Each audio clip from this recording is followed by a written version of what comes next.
Alrighty, so Adam Kane wants to know, what is your biggest fear for Star Wars Episode 7, if you even have it? How relevant. No, yeah, it's a great question. What is the biggest fear?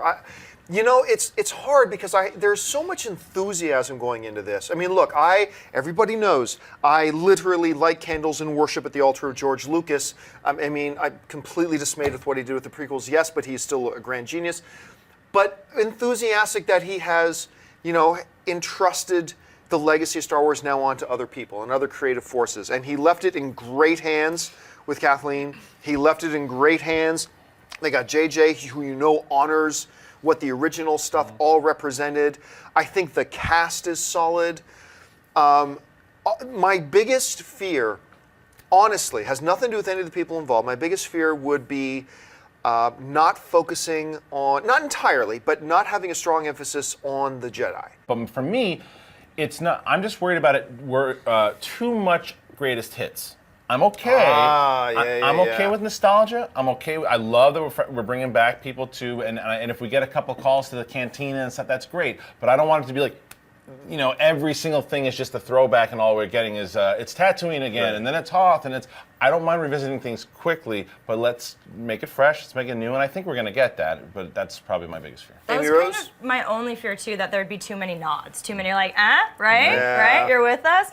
But like that doesn't outweigh my excitement because again, you just mentioned all the amazing players connected to this universe, and I have faith in this. We're ready for it. They know that, you know, we know a lot of you guys like the prequels out there, but a lot of us didn't, and they know that because that was kind of, you know, universal, that most people were disappointed. It didn't capture that nostalgia that the original saga did for all of us. It's cemented in cinema history. The prequels are not, you know? So that's my only thing. Too many, like, wink winks. But again, I think they're going to nail it, especially bringing back some of the goodies like Harrison and stuff.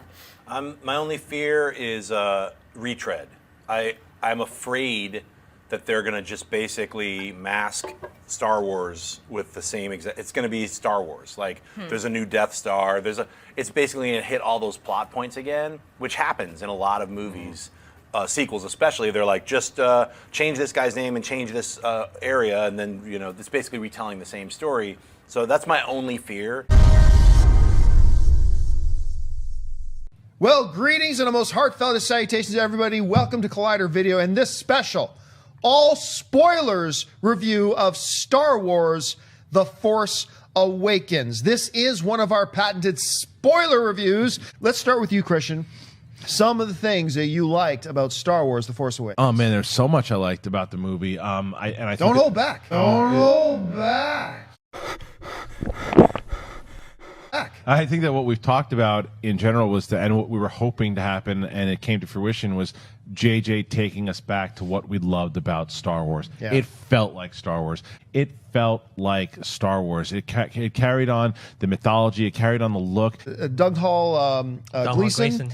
I thought his Hux was great. The action scenes were great. Blah, blah, blah. So much to enjoy about this movie. Anyway, Dennis, what about you? Well, what I love about this movie is it recaptures the magic from the original trilogy, which is the sense of adventure, the personality, and the humor. And as big of a fan as Luke as I am, I'm glad that we got as little as we did about Luke, because it made so much sense for the story, and it was so powerful when we saw him on screen. Right from the opening crawl, which I loved, by the way. You could tell Lawrence Kasdan had a hand in writing that crawl if he just didn't do it by himself completely. Right from the opening where Luke Skywalker has vanished. I saw that and I instantly relaxed. All the anticipation, all the nerves about is this movie going to be good or not, I was like, okay, good. We know what we're talking about here.